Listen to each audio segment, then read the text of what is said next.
Hello, my friends. Hi, how are you? I feel like I need sunglasses right now. This thing is blazing at me, probably because I have had a migraine since this afternoon. So I am like feeling really exhausted. But hey there, hi. I'm super excited to be here with you, anyways, because guess what?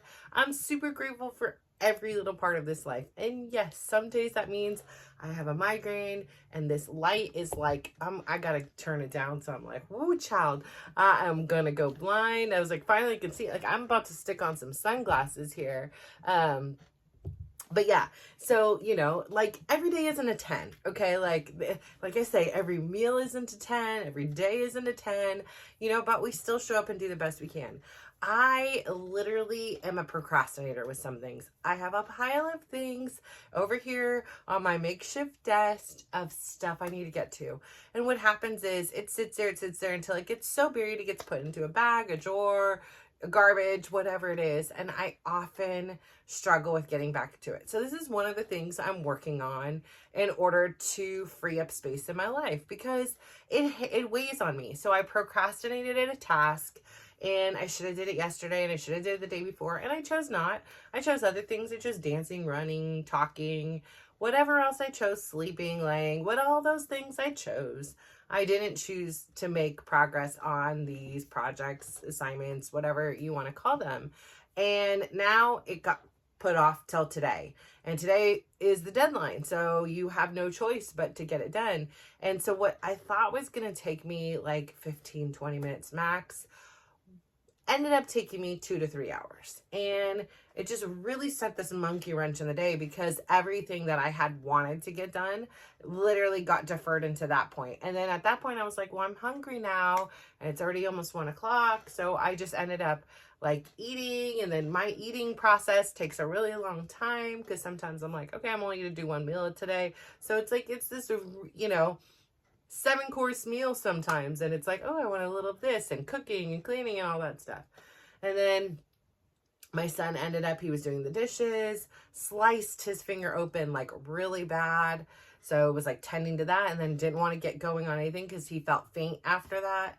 And I was, like, is this like I need to take you to go get stitches, staples, or glue, like, are we bleeding through a Band-Aid? No. So, I felt like we were okay with that decision. Hopefully that was the right call. So I had that. And then I really was just like, I just need to lay down. Like I felt so drained today. Just like my head hurts from like the mental drain. But it could also be because I've become like spoiled-ish with this coffee. I don't never drink coffee. I didn't like it. Unless it was packed with sugar. But suddenly I found myself liking these ice black coffees, and they're not big, but I don't know if the headache is probably like my body being like, yeah, you've been spoiling me with caffeine because like I can get things done. And it just was like sometimes when I was like needing a little something to cut the edge of like I'm hungry, like I drink a little bit of coffee and I'm not hungry anymore. So I don't know if it's like a headache from the lack of the caffeine or just plain exhaustion. Like I really haven't stopped. I haven't danced only 2 days, like in a formal setting, since I've returned home. And even on those days, I'm still dancing in my room and things like that. So I am putting a lot of pressure on myself. I have a deadline that is my birthday, which is coming up. So I have like less than a week. I've been really doing a lot with that and then helping to manage like my son and help and guide him with certain things and getting back into the back to school mode. So like there has been a lot going on top of, like just the day-to-day life of going to the store and cooking, cleaning, all those things, plus my dancing, plus work, and just a relationship that is, newly-ish, like officially separated, and having to navigate that. Yesterday was Chris's birthday, and it was like, again, having to go through like what feels good, listening to myself, finding time for meditation. And when stuff starts getting overwhelmed, I find that if I don't make my mornings a non-negotiable, they're the first things to go. And I see myself all the time, and it's it's like I'm aware now, right? Like, so things don't just change overnight. Like, but by becoming aware, I'm able to make these changes. I'm aware, like, when my kids need me, it does put me in this place where I just hit stop. And they may not always need me, and maybe they want me. And so, it just is like my time is not necessarily facilitated by my wishing and my desires in some aspect, because it's about, when do I take my son to school, when do I pick him up, when do I take him to practice, when do I pick him up, when do I take him to PT, when do we return. Like, it is really much facilitated by someone else's schedule. My dance classes that I enjoy, they're facilitated by my instructor's schedule, which is facilitated by the gym schedule. So, it's not just my own personal doing, although I do have control about what I do in the time. So I'm really trying to hone in, and I know I'm kind of all over this map, but maybe you could relate to this. Like, something comes up and it's like they're the priority. So that's why I'm like really excited that my kids are entering their final phases of their physical therapy, because that's time I get back in my life, scheduling appointments, putting it in the calendar, picking them up, sitting there through the things, taking them home. Like, it is a chunk of time, a couple times a week. And I do appreciate watching them and watching their determination and all that. But then it also means I'm not taking care of me and doing my things as well. So like I said, when it comes to my other son was needing my advice today to send some emails and reach out to people, and he's learning how to navigate this new horizon independently, but he also needs support, right? Like, he really wants the best outcome, and so he really appreciates the assistance, and not being alone in that situation. And so of course he calls upon mom to help. But again, that means I'm putting my stuff on hold. And so here we are. It's 11:22 at night. I struggle bust so much with my steps that at some point I was just like, honestly, we're just doing 15K today. Like, and I know so many times when I get to the 15K, I'm like, oh, we're almost there. It's, 15 more minutes. Just run it out. I can't today. I just absolutely can't. Like, and I hate that word. Like, I can't is a bad word in our house. But my body, I need to listen to. My eyes, my face. Like, when I almost didn't go to the gym today, and the only reason I did was because my instructors, like, his creator, the instructor of the creator of the dance style, is coming to the Bay Area, and he'll be dancing with us in a couple weeks. And I know he really wants to make sure we are like a good representation of the brand, like, that we're able to do these dances and things like that. And so, I was like, oh, I probably just need the practice. And, again, like, I'm trying to navigate and negotiate with my time, because I can see that, as much as I enjoy some classes, that there's an alternative that's local, and then maybe I won't get as great of a workout, but I will have a different experience, and I will regain a lot of my time back, even on just that day. And I think it's just this compounding of, oh, I can do this. Like, I had accumulated so much gas. Like, if we're going to talk about a, car with gasoline, I accumulated so much gas in my tank, right? While I was on vacation with my son, because I did do a lot of sleeping and eating, and I gave myself permission to just take a break. But ever since I've been back, I've been living on coffee. I've been eating a lot. I've been dancing a lot. I've been going to the gym a lot. I've been, working really hard a lot. I've been helping my kids a lot. I've been having conversations a lot. I've had a few, random things I didn't see coming, a busted water heater, just of course, lifing here, like the hair going cray today. And then there was even times that I was just like, I just am gonna watch a show. Like, that's unusual for me, but really trying to kind of get to this place where I'm working in harmony with my body, like pushing myself today to do 6,000 more steps, 5,000 more steps. I could do it. I could really do it, but I just don't want to right now. And I know I don't always want to, but there's something different about today where I am like, my body is like, everything hasn't stopped hurting since we've been back. Like, I've been in pain in my legs and it's fine. It's like, it's a tolerable pain. It's like I worked out pain, but like, it's just pain and it's just taxing. And I'm just tired. Like, I don't have another better or improved word. And I'm going to do my best today. Like, that is my best. I'm going to still sit here and record. Will I go the full 20, 30 minutes? I don't know what I have in me.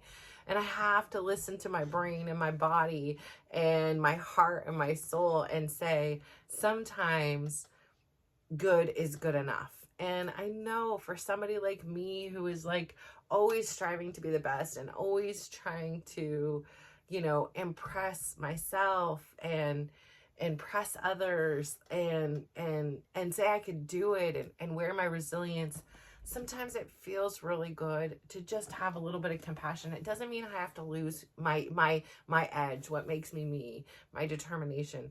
It just means that sometimes I need a little extra nurturing. And I think today is one of those days. My meditation this morning kind of set the tone for the day, and it was just not expected. And suddenly I found myself just bawling, crying in this meditation. And the interesting thing about it was, as I started to cry, I started to go back to a character trait of mine that I didn't even realize, again, it's a default setting. It's in manual mode now, but this was my default setting, that when I was crying, I quickly started to worry that somebody could hear me, and I silenced my cry. I learned how to cry in silence as a young girl. I don't know if any of you have had that experience, but for many reasons, again, we're in survival mode. So, I don't know if it was so that my parents didn't worry about me, so that I didn't cause any problems, so that, like I had this perception that I was perfection. And I don't know why I did that. I think it was probably a combination of many factors. But I learned to silence my cry. I learned that when I was in pain, it was more important to make sure that others around me were not inconvenienced or troubled or saddened or hurt by my hurt. And so I really navigated my tears and my pain alone, which meant I oftentimes didn't address it. I just stuffed it. And, today's meditation was about creativity. And I was like, cool, I'm embarking on all these things where I'm creating websites and thumbnails and doing all this work to make this creation for you and for me and for like the world. Like, this is like so important to me. This is like, this feels so right. Like, this is my purpose. This is the thing that I've looked for to put my energy and my time into, that fills me with a rewarding feeling. It fills me with love and joy to be able to interact with others and to share stories and to hopefully help inspire or motivate or whatever it is. Like, that's what gives me life. Like, that gives me just force. And it was talking in this particular meditation about, going back in time when you're a kid and you just got to be free, and you could create whatever you wanted. You could draw whatever you wanted. You could, make up dances, and that's what your day was filled of. And it was just really sad to me because there were only a few instances that could come to my mind, and I was really searching. One of them, I was in front of our home and I was drawing with chalk on the ground and I was blowing bubbles. And that was like really, must have been an impactful moment for me for whatever reason. It's a memory like in there. And then another one went to, like, I loved playing Barbies when I was little. And so I was creative. And so I didn't want to limit myself to the, Barbie house I had and the furniture that I had, because it was like I wanted more. I wanted a mansion, and in the mansion you have to fill all the rooms. And so, I would set it all up, and I would set it up for the entire room. It was, their mansion was so big that it took up my room. And I would be really proud of, the setup and the flow and the little touches I would add. Like, I had this jewelry box, and that became like the big screen TV entertainment thing way before any of those things even existed, because this is back in the time when you had like a dial TV. I don't even think we had remote controls back then. And so, yeah, think about that. But I would do that. And then another one I was thinking about, like being on the swing. And that was kind of it. That was it. And it just made me really sad, because in each of those instances, it was like, and I actually had another vision of like me, or memory of me like coloring in a coloring book. And it was like this feeling that came over me. And it was like, I could feel what that little girl felt all the time. Like she was really alone. Like she was trying to like do things and look around and see if anybody had noticed her or was proud of her. And I remember when I was young, there was a time like a bunch like kids, or I just became aware of or was informed of or whatever, maybe it was happening all the time, but there were like a couple like big case kidnappings, like locally or semi-locally, or it seemed like it was in my own backyard. And I remember just thinking to myself, like, no one would even want to kidnap me. Like, it was just a weird thought, but I was just like, I felt so unloved that like not even a kidnapper would want to kidnap, like, damn, that's pretty low. Like, that's pretty sad. Like, I don't know, like this is kind of how I had felt. And so, and I know that that's not true. But at that time, that's really how I felt. And so, going through these memories, I just suddenly, like, literally had this connection with this little girl inside of me that just was so alone and was so sad. And, again, like, the adult version of me has to, like, not has to, but like reunites with this younger version. I give her a hug and stuff, but it's just really sad, because that adult version of me, that today version of me, felt all that sadness and of this little girl. And it was really hard. Like, it was really, really hard for me. And I guess that sadness is still within me, and I act really strong, and I am really strong. And I know I'm really loved by myself now, at the very least. And I know I have a ton of friends in the gym. I know I have a ton of friends, like, with my kids' friends. I know that I meet people even in international places and make friends. Like, I know that about me. And I know, like, I have a really good heart that really wants to learn and really wants to learn so that I could share with others and use whatever platforms I have to remind us all that we are more alike than we are different, and that each one of us is so unique and has such incredible gifts that the world is just waiting for us to share with. And there are so many gifts out there that are just waiting to be shared with us. And oftentimes we just get so stinking busy, we miss the whole point. Like, we miss it. And at least that's how I felt about life. Like, I was just like, this can't be it. Like, what is the whole point of me being born if all it is to just drive kids to practices in school and physical therapy and doctor's appointments and dentist appointments and orthodontists? Like, this is it? Like the miracle of being born happened so that I could do this all day? Like, that, it doesn't seem right.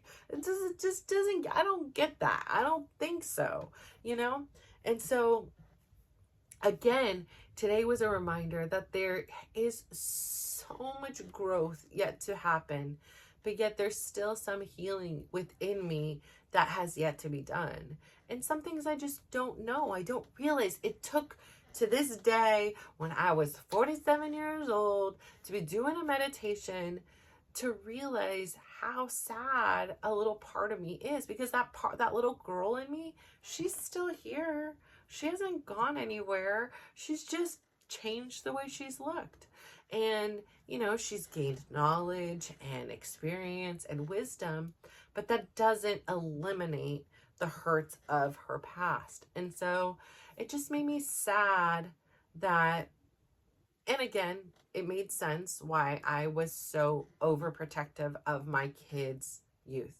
It just made me sad that my innocence was gone, partially by environmental, partially by my own, response to the environment, was gone so soon that, it wasn't just this carefree childlike existence.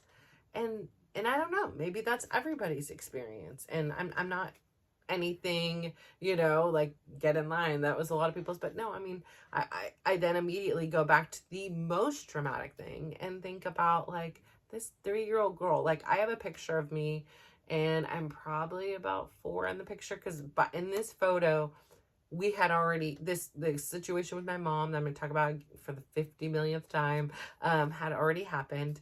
And we were now living in Oregon. And so I have this picture of me on a swing. And as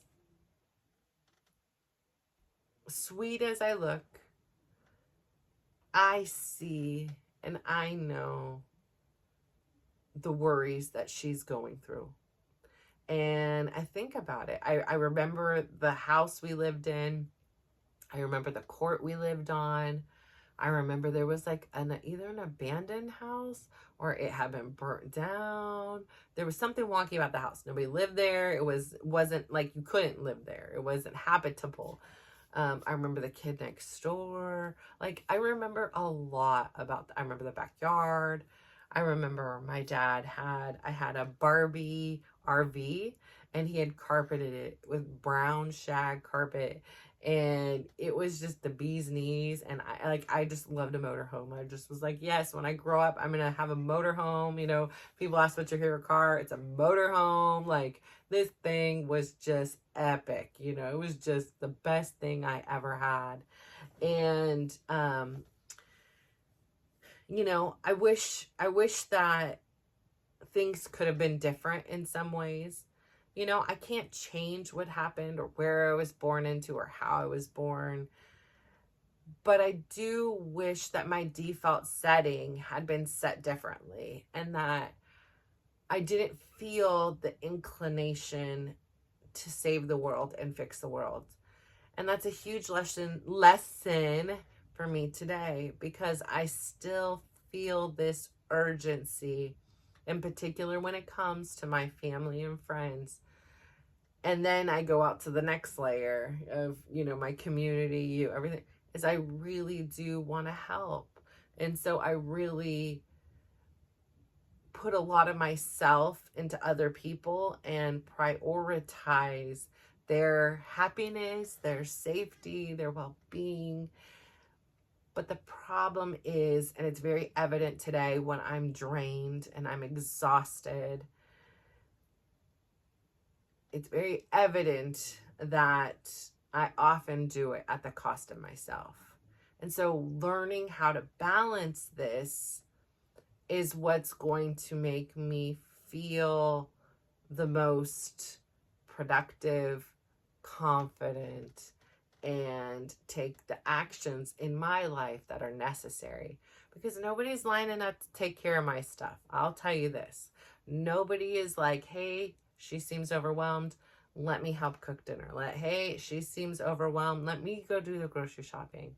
Hey, she seems overwhelmed, let me offer to, take the kids to PT. Or, hey, she looks overwhelmed, let me schedule the PT. That just doesn't happen. And partially my fault. Right? I don't ask for help. I come off as very strong and all-knowing, and I don't need help. So why would somebody offer me help? But having this goddess-like, we'll say it, appearance within my family dynamic can be very isolating. It's, I ask somebody to do dishes and it's like, why are you yelling at me? Why are you asking me to? And I'm like, listen, first off, how old are we here? Like, it is not my responsibility to ask you to wash the dishes that you dirtied. Like, nobody's saying, hey, mom, did you pay the PG&E bill today? Hey, mom, did you do your steps today? Hey, mom, did you put gas in the car?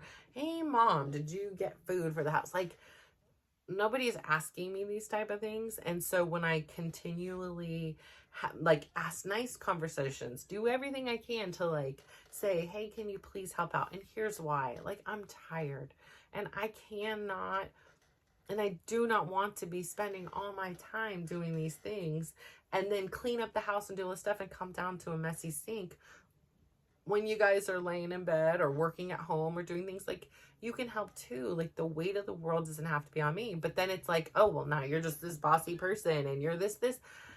Yeah. Yeah, I guess I am. You know, I just feel like really like sometimes like underappreciated. And so like once I start feeling drained, once I start getting exhausted, this default setting comes in and has this narrative again where it's like, nobody's even asking how my damn day is, you know? Like, why am I sitting over here doing all this stuff for everyone, sacrificing my time, helping them with manage their careers, you know, helping, you know, make sure that I'm available to them when they want it. And then I let my stuff pile on. Why am I doing this? And I think the importance today is I don't have the answer. And I don't necessarily have the solution because I don't have the answer. But what I do have is the awareness that this is happening. I have that inner voice in me. I have that feeling inside that I'm listening to that says, something feels off. Like, this doesn't feel right. And let me show you why. Like, this doesn't feel right. And perhaps we can do something different. And again, my responsibility is to communicate to the people around me that I care about that this is the situation. It is not their obligation to change. It does not mean that suddenly they're going to be handling their own medical things, doing the dishes, sweeping the kitchen, and vacuuming the living room. It does not mean that's going to happen. But it means I can speak up for myself and I can say these are the things that I would like to see done or change or whatever. And if they don't, it is up to me to choose what my response is. Like, that's how it goes. I don't need to be in a way. Before, I felt like I needed to be tortured. I deserved to be in pain. I deserved to be around people that didn't care about me, you know? And I think, again, it's secondarily evident. I mean, that was our first, you know, birthday experience, you know, as a separated couple. And, you know, the firsts are always something different for me. And you know, he didn't have a plan. And when he came up with a plan, it was late in the evening. I had already ate. I had things to do. I had to pick up kids, do stuff. I was exhausted. I still needed to do steps. And so I let him and the boys go by themselves. Him and his daughter hadn't been talking for a month. And so, you know, she opted to not go. And I know it's weird, right? Like, our family together would usually all go. And if she would not want to go, I would probably have been like, just go. It's your dad's birthday. Da, da, da. And I'm like, I'm not doing all that anymore.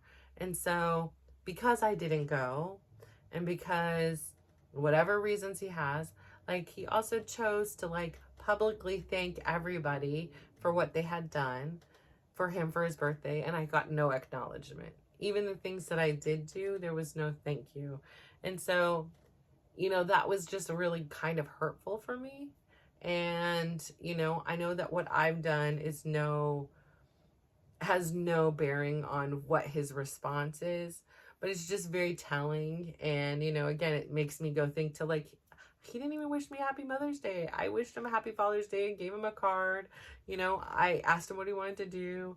You know, like, I even said happy anniversary. I didn't get that. And so it's just like, it just shows me how he can say one thing to me, but his actions are what speak loud, which reminds me that I can say one thing, but my actions are speaking loud. When I am guiding my kids and telling them all I know what to do, how to make their businesses grow, how to do these things, I'm quickly realizing I'm not applying the same things to myself.